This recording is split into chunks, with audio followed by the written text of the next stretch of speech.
my calculations are correct, when this baby hits 88 miles per hour, you're gonna see some serious shit. They're here. Do you really think you have a chance against us, Mr. Cowboy? Yippee-ki-yay, motherfucker. It's showtime. Right, welcome everybody to another episode of the VHS Strikes Back. I'm one of your hosts, Chris, and my co-host and very good friend is Dave. Hey there, Chris, and hello to our listeners out there. Welcome to the VHS Strikes Back, the show where we dust off the old video player and go on a nostalgic journey to look at the good and the bad movies of yesteryear. Now, Chris, what are we going to review this week? Well, Dave, we are going back to 1964, my old mate. And this is your pick. 10 seconds it took. I know. How many years have we been waiting to do this? We're going to... Lost it completely. We're going to be doing a movie, Dave, that stars Dick Van Dyke, Julie Andrews, Dave Tomlinson. This is the world-famous Mary Poppins as I Live and Breathe. So, Dave, what do you remember about this one? So, I mean, I definitely don't remember watching it for the first time because it was just always there. And this isn't one that I had in the old video faux leather cases because there was no point taping it because it was on all the fucking time on TV and, yes. You know, every Christmas, every Easter, you know, through the summer, you know, it just seemed to be on all the time. And it's one of those, I actually don't know, have I ever sat down and watched the whole movie before? I'm not sure I have, you know, up until now, because it's always one of those where it come on TV and you, like, as soon as I start watching it, as soon as I'd see it, I'd have to keep it on. I couldn't keep channel surfing all through those whole 3 or 4 channels. So, yeah, but the other thing as well, I don't know about you, the first half of this movie, I absolutely loved. And then once you get to about Feed the Birds, I kind of drift off. And this is probably, you know, I'm retrofitting in my own mind.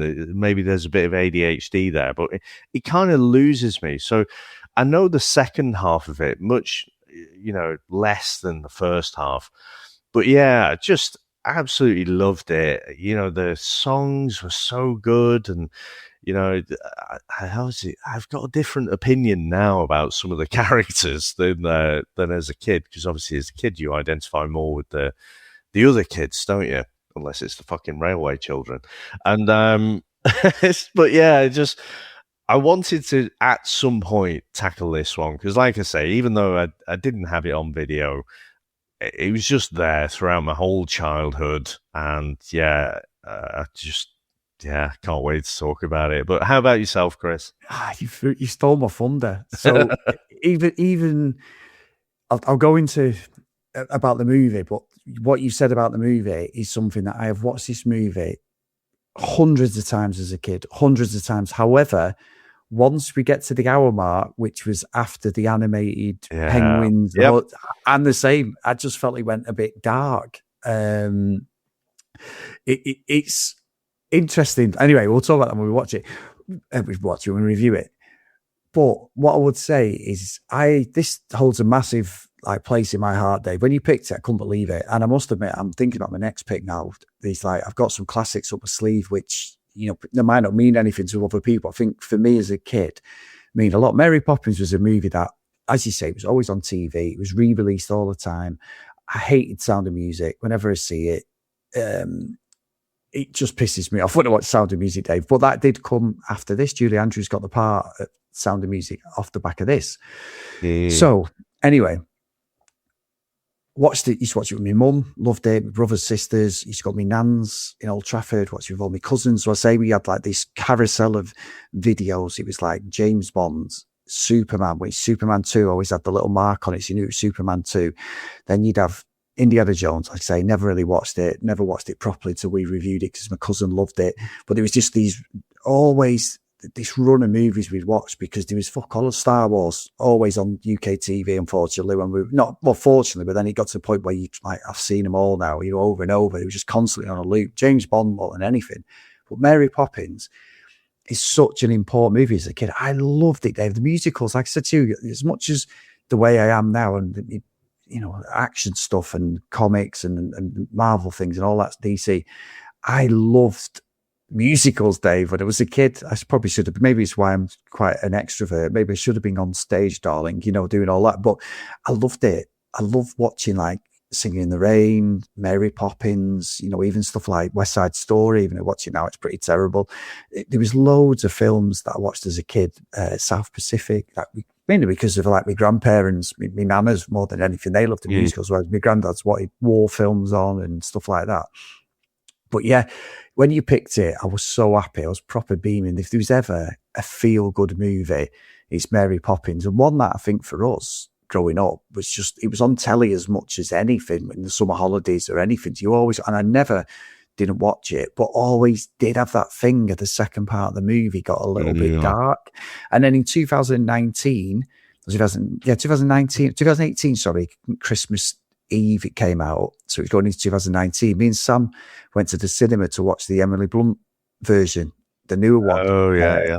Both of us loved Mary Poppins. I have no thingy saying that, but some amazing songs and just on TikTok, you get all sorts on TikTok, as you know, Dave. If I want to really screw you over, then we do our TikTok. I always talk about our TikTok algorithm tennis, where I'll be watching stuff on United, and then you send me stuff on Liverpool, and then my fucking feed is Liverpool. Or if you want to send it for other things, people with less clothes on, Dave, you can certainly fuck each other up on that, can't you? But this has come up loads of times.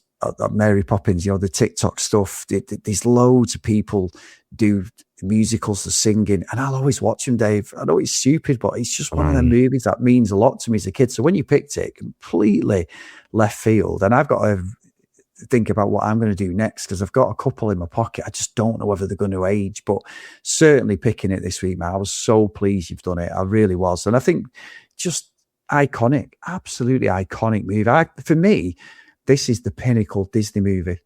And I've watched loads, as a kid, the growing up stuff, like the cartoons, things like that. I've watched loads as a kid, going to the cinema to watch stuff like Bambi, The Fox and the Hound, when they re-released them all, things like that. But yeah, picking this, I was so pleased, mate. Honestly, you've done us a service this week. I do doff my cap, my friend. My Chimchimney Chiree hat, we'll say. It's funny you mentioned about The Sound of Music. I'm sure I referenced that probably in the Night Porter, because there's that song, isn't there? There's, you are 16, going on 17. Hang about. What is this going? So, we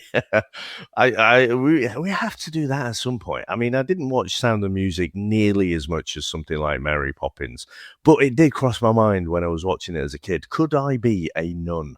And so very deluded. But anyway, Chris, on that bombshell, should we get into our trailer? Oh my God, I've not even looked at what we've got, Dave. Yes. Shocker for everyone.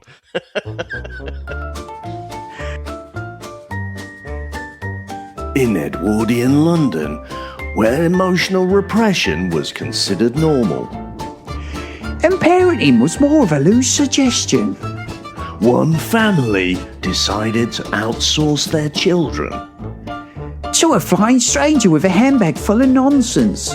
From the studio that turned dysfunctional into sing-alongs comes a nanny who fixes everything by making it weirder. I don't think this is Mary. It's Dick Van Dyke. This is more like Oliver, isn't it? Please, sir. Practically perfect in every way. Which is exactly what you'd say if you weren't to be trusted. A house that cleans itself, so no one learns anything. Two children who instantly trust her. Which feels like a bad call in 2026, Dave. Because when everything works perfectly, someone else is losing control. This time, the medicine is optional. Isn't optional. It is optional. Mary Poppins. Practically perfect. If you ignore all the warning signs. And the DRB check. There you go. In 1910, Winifred Banks returns from her home in Edwardian London after a suffragette rally and learns that her children, Jane and Michael, have run away for the 4th time this week. This has prompted her nanny, Katie Nana, to quit her job.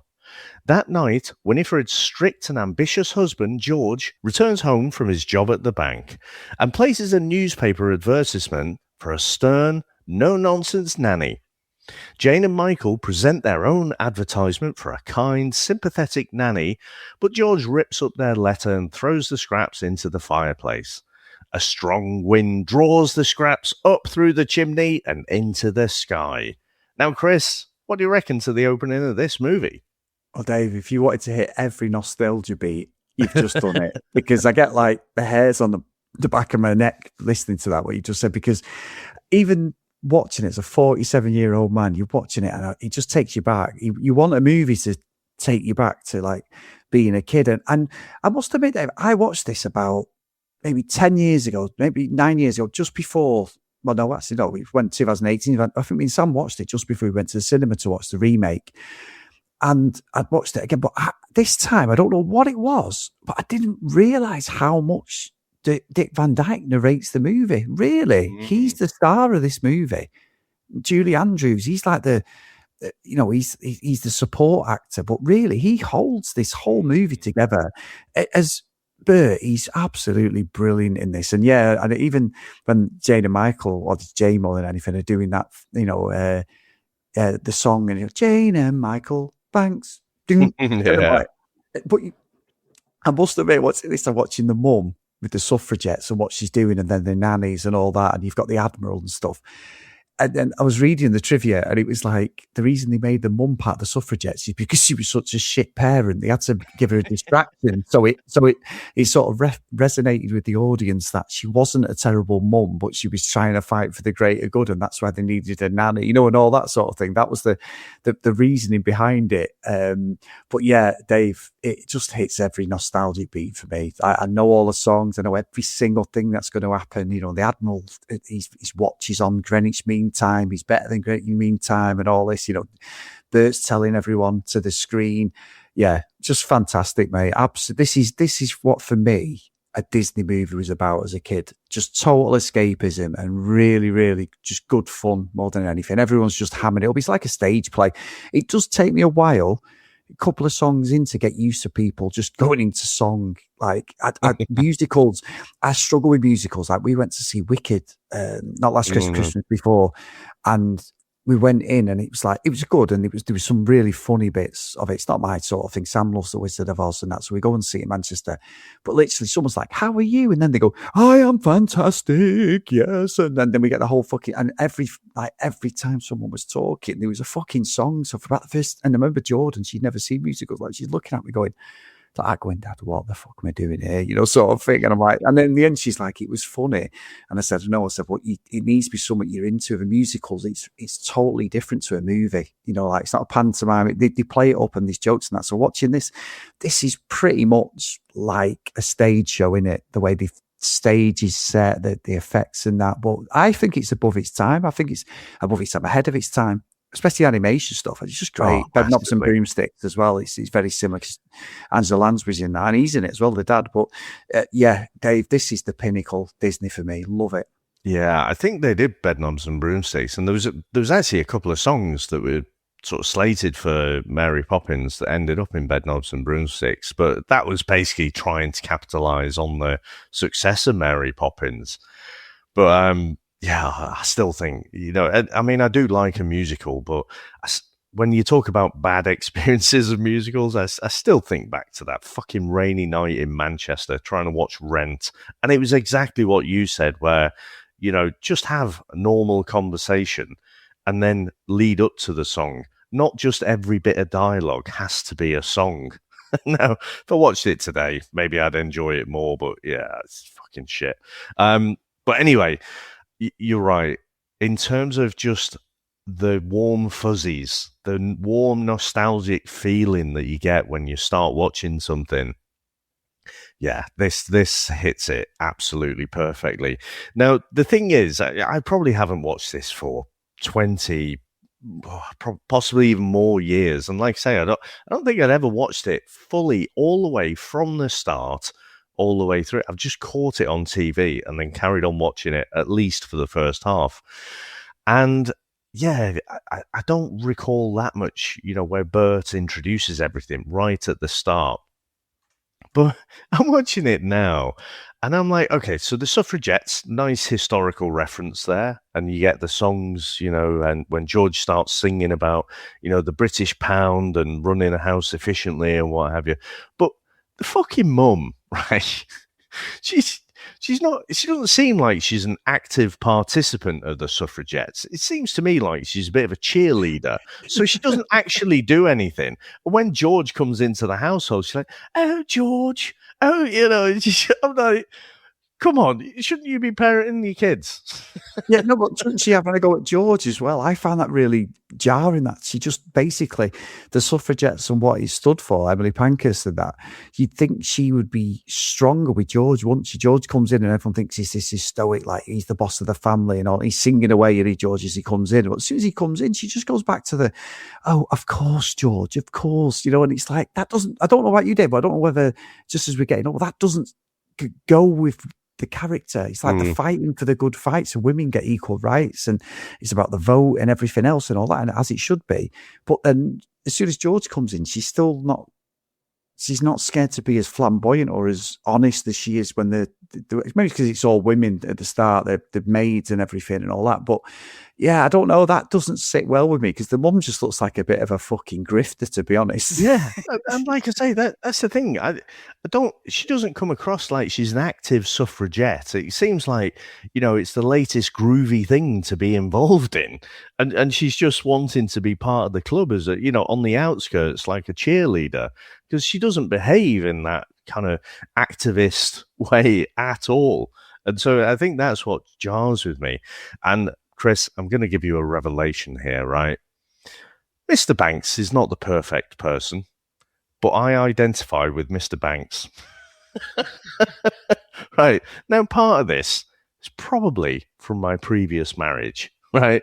But I'm looking at this now. I'm watching Mary Poppins, and I'm thinking, he's the only fucker working. He's the one, and he doesn't like his job.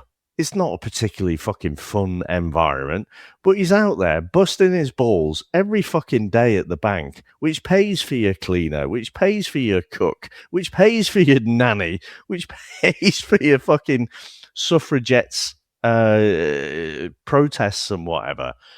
And yeah, it blew my mind to think, fucking hell, he gets a rough ride from this movie. Because it's like, he's doing all of these things, and it's like, come on, mate, just fucking have a bit of fun. Well, he's the only one bringing in the money. He doesn't get to have fun until right at the end. And then what happens after the movie? Because he's fucking jobless and drunk and flying a fucking kite. Whoop-de-fucking-do. I love it. I love it. No, but you watch it as a parent, don't you, now, and you go, fucking, I'm lucky Jordan, well, lucky, Jordan's an adult now, you've got your kids are all going into adult, aren't they? And you watch it, and it's like, yeah, there's something going on here. This dynamic's not fucking, this dynamics is just not right, and she's just an absolute blackguard. Salute it, Dave, you've got to salute her, she does.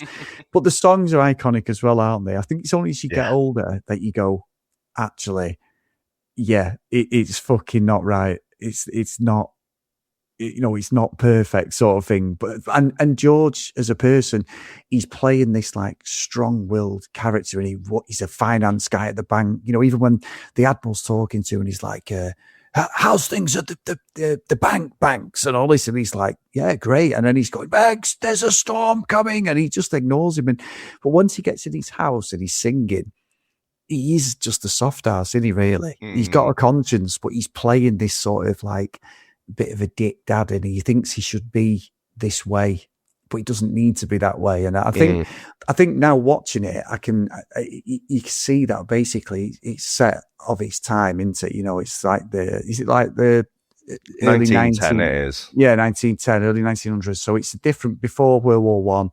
A different world. It's very much about people like their bloody maids and that are just like fucking lackeys, aren't they? It's all about that gentry bollocks English stuff, the upper class crap. But I think that's what's good, because Mary Poppins, when he puts the advert on, because Katie Nanny's gone, and they're doing that suffragette song and all that. And then I read, and I'd never noticed it before, but I could see it this time, that a lot of the women who come, the nannies who get blown away, are men dressed as women. Some women, but it's that bit when she comes down there, she's doing the makeup on the cloud, and then she just comes, that's at the start, but then she comes down to the house, and like the maids are looking, and they play it really well, don't they? The two maids, the women are really good. Yeah. And it's when she comes in and Georgie's there, like he's got his pipes trying to be dead fucking dinging. Just fucking Mary Poppins just takes the piss out of him, doesn't she? She absolutely just fucking gets the job, and she says, "I'll put you on a week's trial." And he's like, but then when his wife comes, he's like, yeah. She's all right. Well, I've given her. He just completely, she just tears straight, befuddles him. Yeah, it's really clever. It's clever the way she does that. Like Mary Poppins really is what the suffragettes were about, weren't they, Dave? Like standing up for herself, not standing any messing, coming in and taking names. That's what I think. That's like the iconic thing is the mum should be Mary Poppins. I think that's probably what the story's trying to tell. But yeah, again, the stuff with the kids, Dave, gets the job within 10 minutes. Next minute, they're taking fucking medicine off her. The fucking room's spinning. There's all sorts going on. It's like, it's just so iconic. And I love that bit with the room. It's so well done, the effects. I love it. Honestly, I can't praise this movie enough. I just love it. Well, I'll just go back for a second again, but the bit that resonates with me, right? So when, Banks sort of says hello to the Admiral and stuff, I never really understood the Admiral because they had watches. I didn't understand that. Maybe it's just reference to the old British Navy or something, and he's just literally done a hard day's graft. And we see later in the movie, did you notice the old guy is Dick Van Dyke as well? I didn't realise until this time. But yeah, he's got a fucking shit job. As soon as he walks into the door, the kids are like fucking limpets around his leg and are like fucking. And I know myself, like, I come home from work and it takes me a bit of time to just switch from work mode into home mode.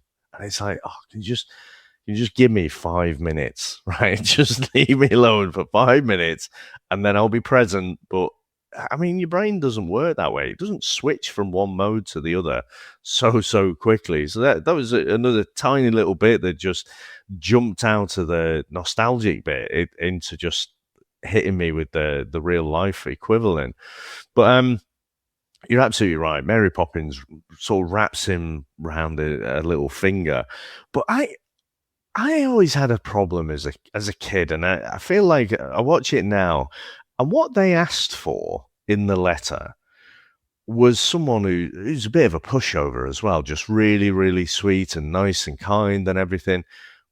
Mary Poppins can be quite terse and quite, fucking stern at times. I don't know. She doesn't strike me as practically perfect in every way. But when you get to the bedroom thing, I mean, and it sounds like I'm not enjoying it. I'm fucking loving this movie, Chris, by the way. But it's just these things that hit you in a different way. I never understood the whole spoonful of sugar makes the medicine go down, which apparently was a reference to the polio vaccine. just to root it a little bit there. But to me, there was no lesson there. You've got a job. And then you've got to find the fun in the job. Well, if we all had fucking magic powers and we could use some wizardry to tidy up our rooms, I could do it. I'm looking out in my garden now. I could do with someone to just fucking magically cut my garden. Actually, I could get you to... I like cutting the grass. You've just did it yesterday, haven't you? But yeah, I never understood the kind of song, and as a spectacle, it's amazing. And the stop motion and everything, again, it's just wonderfully nostalgic, isn't it? But I don't know, is that me just being a bit too literal? And I always found it jarred with me a little bit, that the fact that it wasn't making a shit job fun.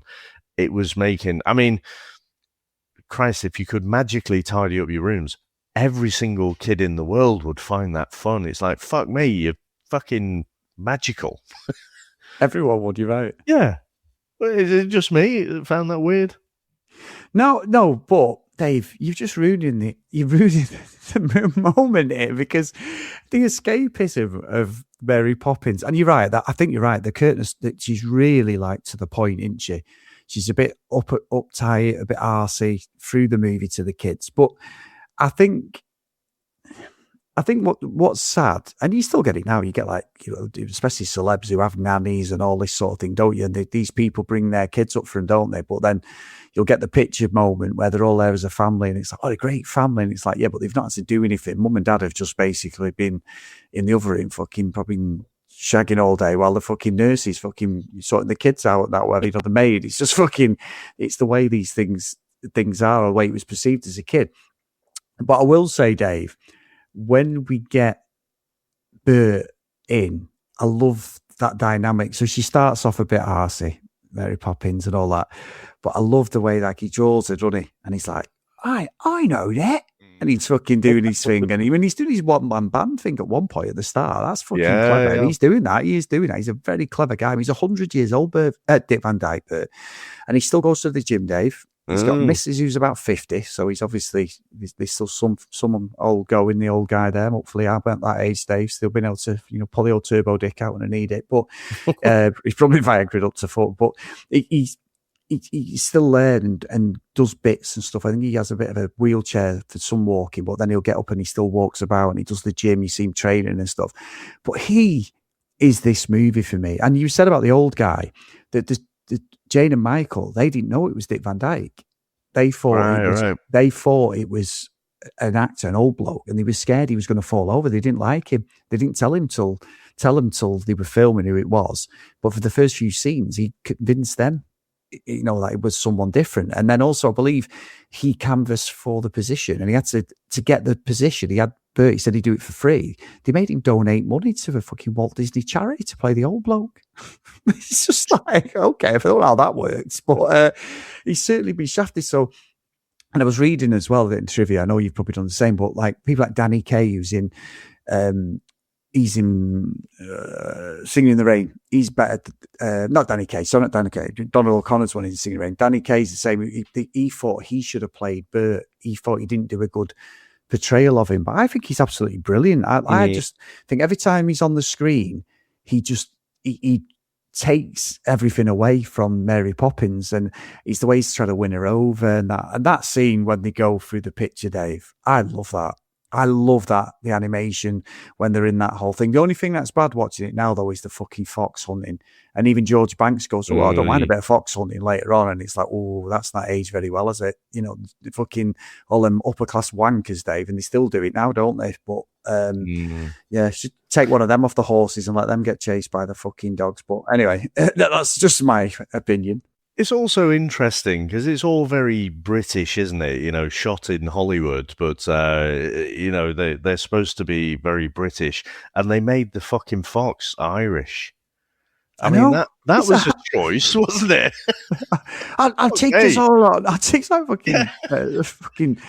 I'm not going to say what I was going to say, Dave. But anyway, yeah, it's like a certain genre of people that we have in the UK. But anyway. So I just, again, it's easy to say now, I guess it's wrong, but I thought of all the fucking choices. It was a pretty terrible one, but at least the fox got away, I guess. Yeah, he did. And even when I love the bit when they're racing and everything, and they're on the carousels, and then we get to the penguins. And I believe, Dave, that the guy who played the dad, he actually voiced a lot of them. He actually voiced a lot of the penguins. He voiced some of the other characters as well, some of the animated characters. He was David Tomlinson plays George. He was a really good voice actor as well. So he does a lot of the penguins and all that. But I love that when they're dancing with him. It makes me pissed though how Dick Van Dyke's pants go fucking huge when he pulls them down. And then obviously I never understood that. I know, he's obviously got a sheet on, and then he pulls them up later on when he's doing, but I mean, for him to do that with nothing around him and then to add that in, he's so talented. 60s. Exactly, Dave, he's so fucking talented. I've so much admiration for Dick Van Dyke in this movie. I love him in it. I think for me, he's the star of this, irrespective of Julie Andrews. Even though she's a fantastic singer, he just makes this movie for me all the way through. Yeah, I mean, if I think of Mary Poppins, the two things that initially flash into my head, which sounds like I'm going somewhere wrong, but I'm not, is the spoonful of sugar, that whole sequence, and then also in the painting as well. I just absolutely iconic, and still I think looks great. You know, again, obviously, if you, I hope they never try and redo, you know, completely the original, because I just don't think you can touch it. Even if you made the animation, you know, CGI'd it all up to fucking spent loads of money on it, it just wouldn't have that charm that this has. But again, one of the things that sort of takes me out a little bit, like you say, and I, again, come on, I'm not the only one, am I, who tried to do that with my own pants. You know, you sort of pull it down a bit, and it's like, hang about, this doesn't work. What is this trickery? But what I never really understood is when he's having this, you know, bit of a tap dance off with the penguins, there's a bit where he sort of, you know, he's like, right, I'm going to have you. And he looks straight at the camera with this face on, like he's fucking gurning or something.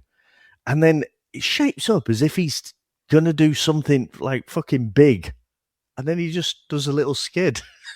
Yeah. That's it. I'm still waiting. Like, what was all that about? I don't know. I don't even know what that meant. It was like when you see the dancers now, don't you? They do that like robot thing, don't they? And you sort of like it. I can't explain it. It just it didn't make any sense. I didn't understand what it was more for the animation, wasn't it? That was the thing. Yeah. And then you get the obviously the band with the supercalifragilisticexpialidocious. I just think, again, that's iconic. And again, I think the original writer of the books, you know, she didn't want this movie to happen, and I think it was more about, you know, declining book sales than anything else. But you know, she didn't want Mary Poppins and Bert to have any kind of relationship. And I believe from the books, you know, that Bert isn't the same character, which makes sense because the whole movie is quite episodic, isn't it? And Bert is whatever he needs to be in that moment. I mean, talk about doing odd jobs, but he basically has every kind of working class occupation going, doesn't he? He's a one-man band, then he's a fucking street artist, a chimney sweep. Like, so he's like a combination, a composite of all of these different characters from the books. But yeah, I thought that, I guess I picked up on it less as a kid. Or as a kid, you just think, oh, they obviously are kind of together. Whereas now, I think you see the subtlety in it a little bit more, that it's just they're a bit sweet on each other, but, you know, not necessarily that anything happened. Yeah, I think so. I think he loved her, and for her, he's just a friend, isn't he? And obviously it's Disney as well, isn't it? So you've got to play the whole Disney thing as well. But I will say, Dave, and one thing we said at the start is very prevalent, is I don't enjoy the second part of the movie. So we're at an hour. I said it before. The second part of the movie just gets a bit dark. And these bits where, I mean, I love the bit of the chimney where they're dancing on the chimney thing. I love that whole, I think that's the best dancing thing of the.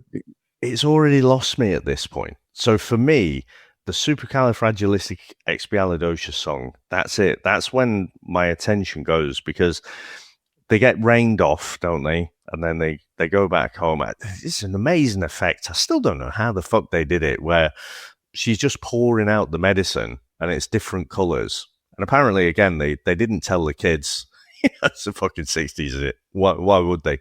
So the reaction when Jane screams was like genuine, apparently, because it comes out as a different colour.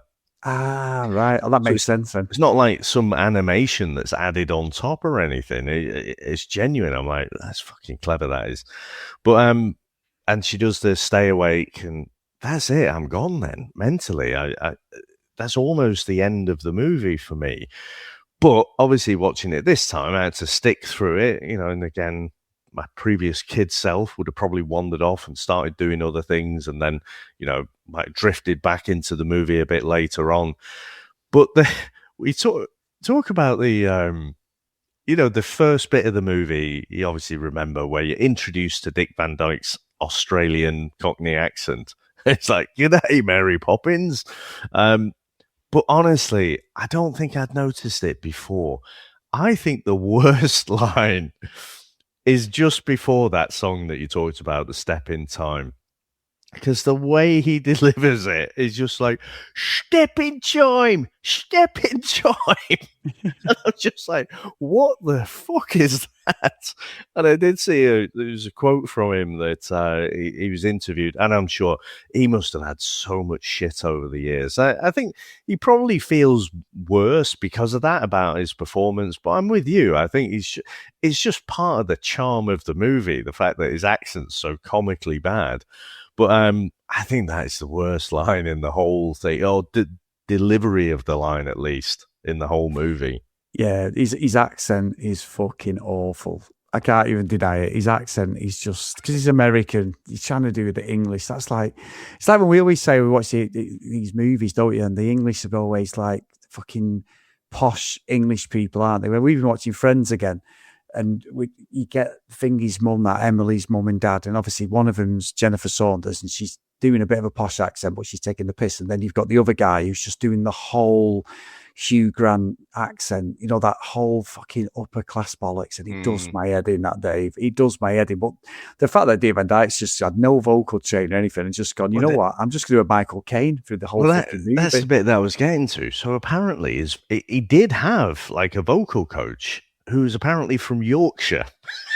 So in his interview, he'd said yeah, he was from Yorkshire, and I think he understood Cockney even less than I did. Oh my God. That is, he wasn't necessarily blaming him, but, kind of was. But, that would have, that explains it to me. Again, you're trying to take elocution lessons or not elocution lessons, but, lessons from your vocal coach who happens to be British. Again, this is all fucking shot in Hollywood, isn't it? So, yeah, the UK, it's like all the same, isn't it? So just give me a working class accent. All right then, lad. Here's how it goes. You just do a bit of this, and that's what we got. Yorkshire interpretation of Cockney.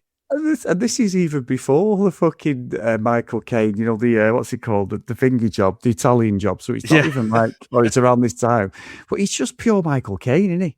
Like when people do Michael Caine, it's like it's just a weird accent, and you see it, don't you? You see it a lot. Like they've fucking, I think my toes are curling, but they've brought out a UK version of Saturday Night Live on the Comedy Channel. I saw that. Yeah. They started out with I think Graham Norton was in the crowd, and then that fucking Jack Whitehall, who I think's a complete bella, and he's fucking presenting it, and I'm like, this is not going to be funny. It's not funny, the American one. I think some of the old stuff was okay, but even Americans acknowledge it's fucking shit now. Like it used to be amazing. Like when John Belushi was on it and Dan Aykroyd, Chevy Chase, Bill Murray, that's when it was at its pinnacle, meta aware of themselves. And then over the years, it just becomes like a platform for people to promote movies. And people like Jim Carrey's been on a few times, and they're quite funny when he's taking the piss out of himself. And then there's a bit of Jim Carrey where he comes back in the 2000s, whatever, and he does a Jim Carrey off, and everyone's just doing him, alrighty then, and he comes on then taking the piss and all this, like a Will Ferrell. But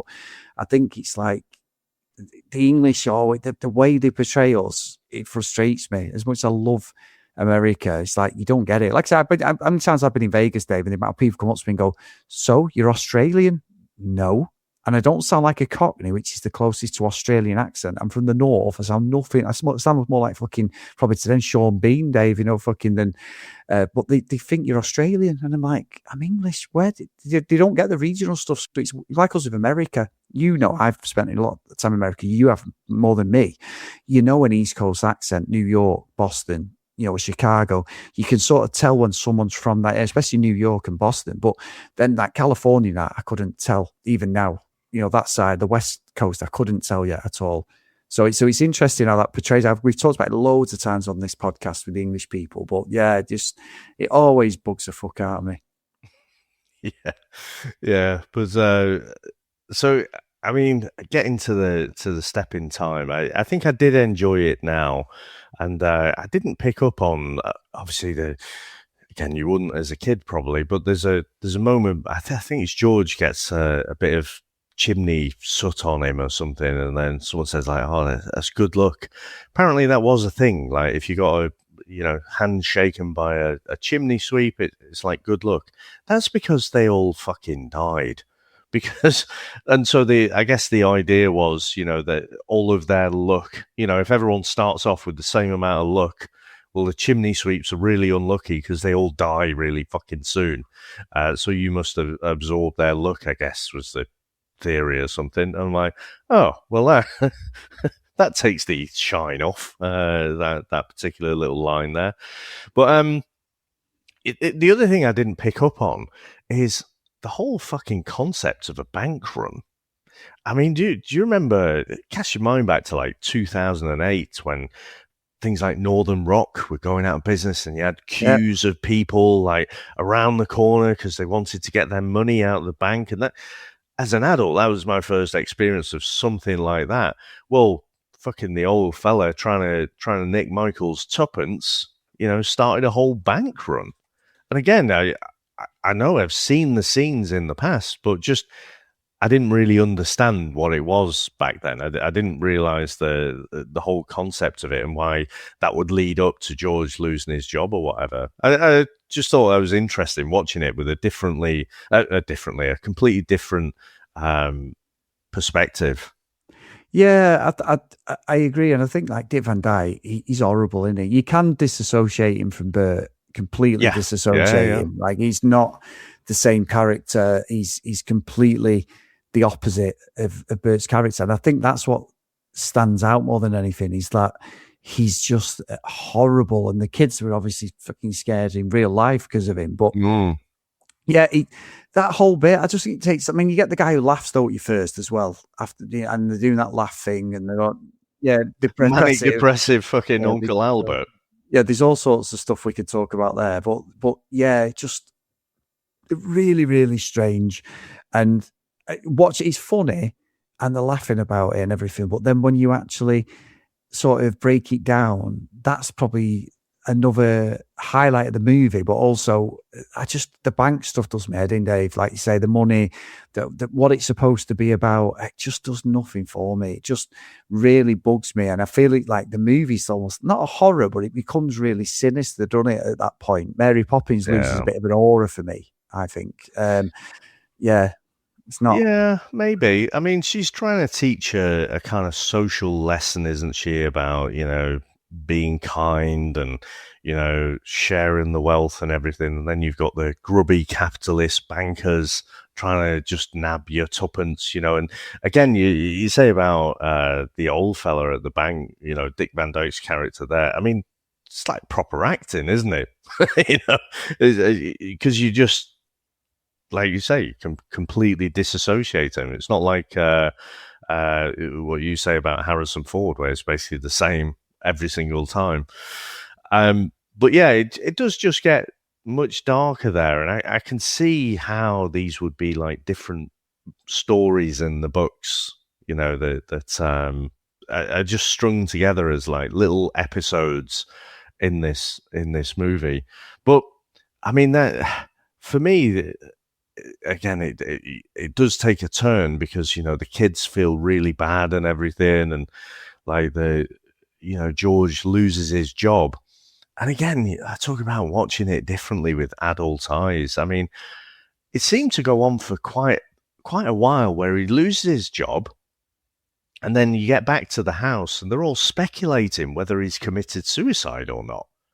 Yeah. It seems to go on for ages. And it's like, I think it's Cook or not Cook. It may be the cleaner or whatever is talking about, a particular bridge that's a good spot for jumpers and whatever. It's like, oh, fucking hell. So yeah, I hadn't realized that. And then when he turns up, I mean, his suit's all disheveled and everything. And I'm thinking, he must have been pissed off his head there. He's been out all night. He's probably been at the pub or something. Because the thing is, he's not just... I mean, as a kid, I'm watching it, and he's just, like, happy. He's had this revelation, and he shouldn't be such a douchebag and just go fly a fucking kite. And I'm watching it now, I'm like, oh, he's probably fucking hammered there. I would be. And then when he sobers up, he's going to realise, oh, I'm going to fucking lose the house, because I've got no job. There's only one big London bank that I could have a job in, so I might have to retrain as a plasterer or something. So yeah, enjoy the gruel, kids, because that's what we're going to be having from now. But yeah, we did have a good fucking one day, didn't we, with flying that kite? Fucking brilliant, isn't it? Mary Poppins fucks off. I mean, did she even get paid, Dave? You know what I mean? That's poor Mary Poppins. But I agree that there's something about the end that I don't know. It was always one of them films where I would just watch the first hour and then I'd watch it and go, right, great, I'm done. After, you know what I mean? It was very rare. The only way I would watch the whole movie, probably even instead of watched it loads of times, being a bit of a hypocrite, is if it was a family thing, like when me and Sam watched it a few years ago. But I can guarantee even now, if I was made to watch Mary Poppins now, I said I'll put it on, I'd watch up to the bits of the animated bit, and then I'd just probably turn it off and go, nah, I'm done. It's strange that it's and it got loads of awards, quite rightly. It's a fucking brilliant movie. It's such a good movie. But yeah, I think it's almost like not a one and done, but you watch it and go, yeah, I'm okay. Actually, I'm all right. If I don't watch this again now for a few years, probably because I watched it and it was fucking thrown down our throats as kids. But I don't know. I just something slightly off when I watch it now, and I can't explain it. Interesting. So I'm wondering where this is going to go then. So Chris, should we get into our final review? Let's go.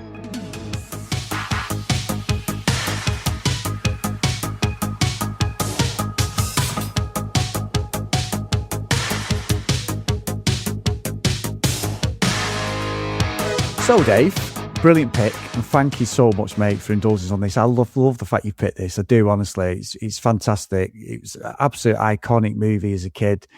I just loved it so much, as a kid, and even now it still holds up. It's Disney for me. It's everything that what Disney was about. Like I say, that turn, and you absolutely nailed it at the start there. You totally took my thunder, because that's exactly how I felt about it even as a kid. It wasn't like I could, turn around and say, as I've got older, you watch something that you think, it's not aged very well. That's how I felt as a kid. I would literally only watch, as I've just said before the review bit, is I would literally just watch my favourite part of it up to an hour, really enjoy it, and then go, yeah, I'm done, and go and do something else. So, it's strange that. But anyway, it's still absolutely iconic. I love it so much. But I think watching it now, Dave, I'm going to knock it down.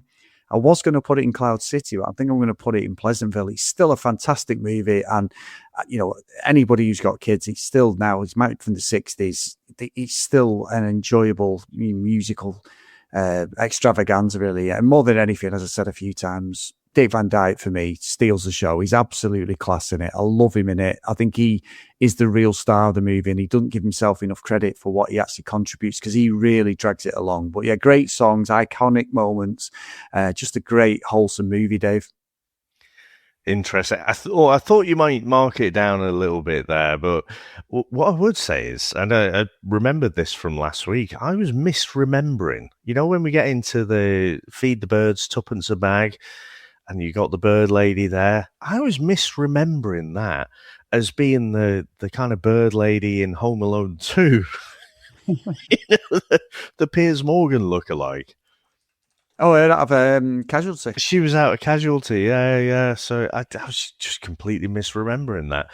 But no, honestly, I picked apart, and said I kind of identify more with Mr. Banks now, like fucking downtrodden. And to be fair, there is a bit in the movie. It's very subtle. It's a Disney movie, so obviously the focus is on the kids and the wonder of Mary Poppins and everything. But Bert does actually, when the kids run away, he sits the kids down and he's saying like, well, who's looking out for your dad? And I thought, again, as a kid, I don't even remember that bit of dialogue, probably because I'd drifted off mentally, if not physically, from the movie at that point. But yeah, so it does kind of touch on it a little bit as well. Chris, I still love this movie, though. And actually, I would definitely watch it again within the next couple of years. And for the whole movie as well, not just for the first half. I think the second half, watching it this time, almost felt like, deleted scenes for me. And I'd love to know from people listening, is it just us? Is it the fucking ADHD maybe thing where it just can't, because of all the bright colours and everything in the first half of the movie, and the second half gets a bit darker, it gets a bit more serious. Is that just us that drifts off, or do other people do it as well? But for me, Chris, I can't mark it down. This is an absolute classic. This is, you mentioned before, and interestingly, you only put it to a Pleasantville, but you said this is the pinnacle of Disney movies. And I just think, I can't think of anything better. I look like other Disney movies as well, but this for me is right on top. And yeah, despite all of the poking fun at different things in it, I just absolutely love it. So yeah, definitely top of Cloud City for me. I expected nothing less, Dave. Nothing less. So, Dave, next week, and thank you for this one, mate. I loved it. It's our great friend and the OG supporter of our podcast, Dave, Mr. Tony Farina, Dave. Now, this man has brought to the table Speed Racer, and that's all I have to say, Dave. Absolutely awful movie. He will die on that hill, Mr. Farina. But, Dave, he's picked a movie from 1984, my friend. It stars Olga Carlatos, Morris Day, Apollinia Cotero, but it also stars someone with the middle names of Rogers Nelson, Dave.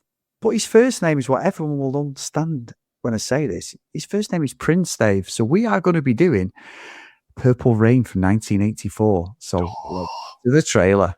Let's go.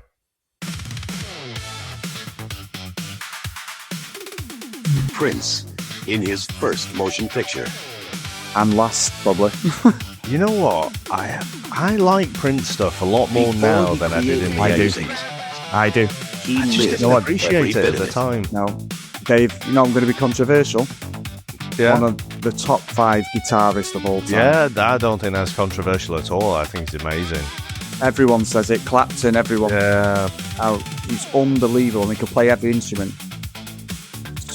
I'm like you. I always liked his music and that as a kid. And like Cream and Get on Top, I loved it. But yeah, his guitar work. He risked too much for the one thing that meant. And the actual track Purple Rain, I think if I was to do a top 10 songs of all time, I think it's in my top 10. The story. I think you're like me. I go on rabbit holes watching people do covers of it. Love it. Yeah. Such a good song. The movie. Oh, Purple Rain. Oh, Dave, I've got stories about Prince. Can't wait for next week. I can't wait then. Oh, that is amazing. So, Tony, I know we take the mic and have some of the movies made, but I'm looking forward to this one, whether it's good or bad. Just having that soundtrack of Prince is going to be awesome. Yeah, I love Princey stuff. You know what I watch all the time, Dave? And literally watch it once a week. He does an acoustic version of Cream at one of the auditoriums somewhere, and he starts singing it, and he's like, oh, "This is it," and he gets the girls have got to do a bit where they sing, in the crowd. I'll have to send it you. And he stops halfway. He goes, and he's playing acoustic. He sounds fucking phenomenal. It's from about he sounds like that. That's that voice you just done is exactly what he does to the crowd, because they're supposed to be singing the female bits, the backing bits, and he just cuts the song dead and has the crowd eating out of his hand. It's only like a 3-minute video, but I watch it all the time. I have it on my playlist in my van. So you have the music on, I have YouTube Music for the premium, and a lot of the stuff you watch comes up as playlists, and that comes on all the time. That and Benny and the Jets, like there's a guitarist called Her, Her, woman, and she's basically a modern female version of Prince, and she's unbelievable on the guitar, Dave. Now, we never really heard of her in the UK. I've only come across her because she did Benny and the Jets, which is one of my favourite songs ever, with Elton John in the crowd, Chris Martin's with him and all this from a couple of years ago, and she plays the piano and the guitar, Dave. She's phenomenal. So I really got a lot of respect for Prince, so I'm looking forward to this one next week. Really am. Totally off the kilts. But anyway, Dave, if you want to support us, please get over to patreon.com/the VHS Strikes Back. I want a big thank you to everyone who supported us, past and present. We really appreciate it. And a big welcome to our newest patron, Graham. So he's coming at the Top Gun level, which we really appreciate. Honestly, thanks, Graham, for joining us, man. I'm sure you'll have a pick in due course. Dave doing all the magic as he always does, organising all this. And just currently we're at 24 patrons, which is absolutely unbelievable. So thank you so much. And everyone, I always say it every week, I mean that from me and Dave sincerely. It's so humbling seeing that. So thank you, guys. And also it means that there's plenty of shoulder-inducing movies that we can talk about, Dave. But Graham, if you're there, mate, please get over to Discord as well. You know, has he joined Discord, Dave? Because there's some good chat there with everyone. Everyone's just taking the piss, mainly at me, but yeah, it's great. Yeah, good stuff. Really good stuff. So if you go to our Discord channel for the patrons, we really appreciate it. If you want to email us, the VHSStrikesBack@gmail.com. If you want to follow us on social media at VHS Strikes Back. And if you do get a chance, just drop me and Dave a review on the podcast. We really appreciate it. We've not read any out recently for a while, but we used to have such good fun, especially if someone's ripping us for our intellect or lack of knowledge on movies, because that's exactly what we haven't got a clue. Yeah, no research at all. Google is your friend, but there you go. But anyway, Dave, thank you for this week, mate. And in fact, I'm losing it because I've come on the wrong angle here. Let's do the roll call of honor, Dave, before we get the musical outro, because I'm looking forward to this one today. I think it's going to be a musical masterpiece from you, Dave. So a big thank you to Graham, as I said before, Matty V, Reese, Nick, Greg, Gareth, Mike Lee, Helen Dillon, Dan, Justin, Susan Tim, Matt Hales, Ken, Lucky Lulu Green, Herb Shack, Math Blake, John Hammond, and Mr. Tony Farina. So thank you so much, guys, for all your support. We really appreciate it. And Dave, what have you got for us, my friend? Well, I think for this one, I've focused more on the perspective that I mentioned at the top of the podcast. And this is more cynical Dave, right? Who identifies with Mr. Banks because he's being asked to do fucking everything. And, you know, I just don't think it's feasible. So I've tried to do it in that kind of Mary Poppins Disney style, but this one is called Supercalifragilisticexpialidocious. So here we go.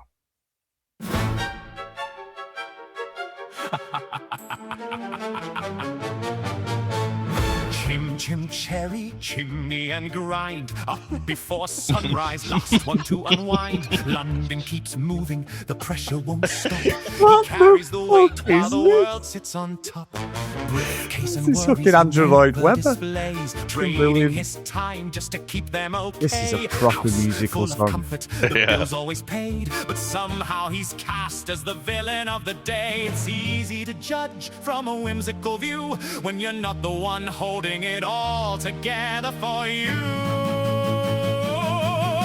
Supercalifragilisticexpialidocious. Everything's fixed by a song and narration while he's breaking himself for the same situation, still framed as the clever, mate. You are clever. Yeah. Super smiley sing along over simplification. Turn real life stress into light entertainment. If the man looks tired, it's not a sensation. It's the cost of providing with zero celebration. Just a spoonful of fine and he soldiers on while the weight of the world keeps quietly piling on. Mom's finding purpose, the kids need attention. He's stuck in the middle of every dimension. Bank runs and deadlines, responsibilities grip. One wrong move and the whole thing could slip. But Mary arrives with a wink and a glide. Like, have you tried singing? Cheers, love, he's tried. It's charming, it's neat, it's a feel-good display, but it's not her back breaking at work every day. Supercalifragilisticexpialidocious.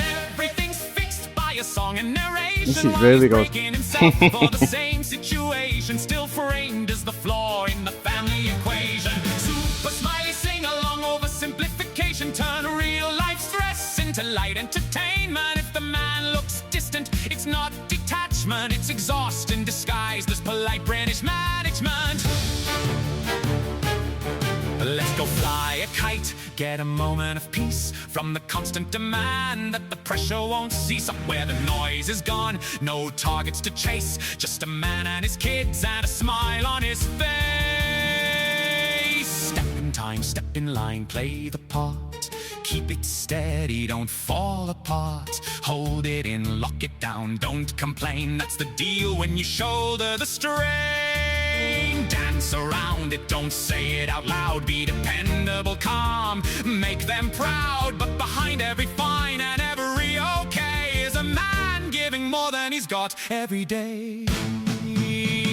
Supercalifragilistic expectation. Credit goes to the magical intervention, but the real quiet graft gets no mention. Just a footnote lost in the presentation. Super smiley, neatly wrapped resolution. Problem solved with a quick contribution. But when Mary floats off to her next destination, he's still there, holding the whole situation.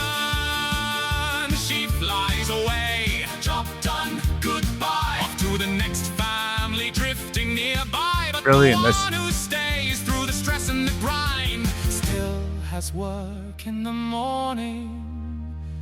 Alarm set for 5.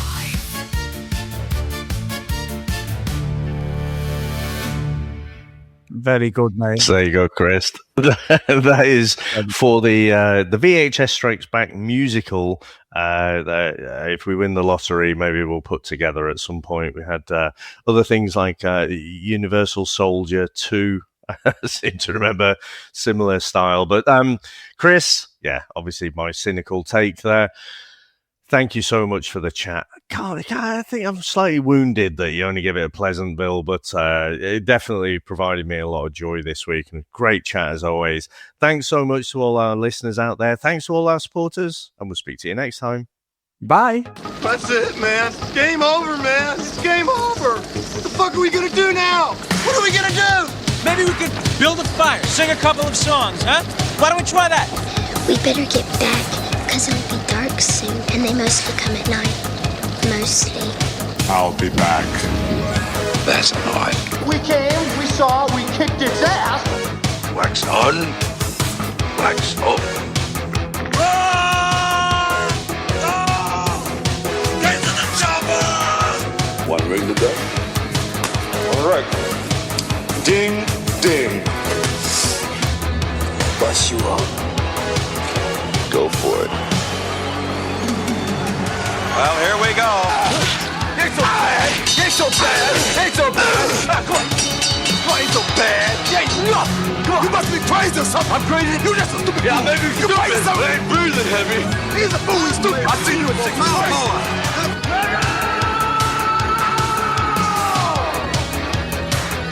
I must break you.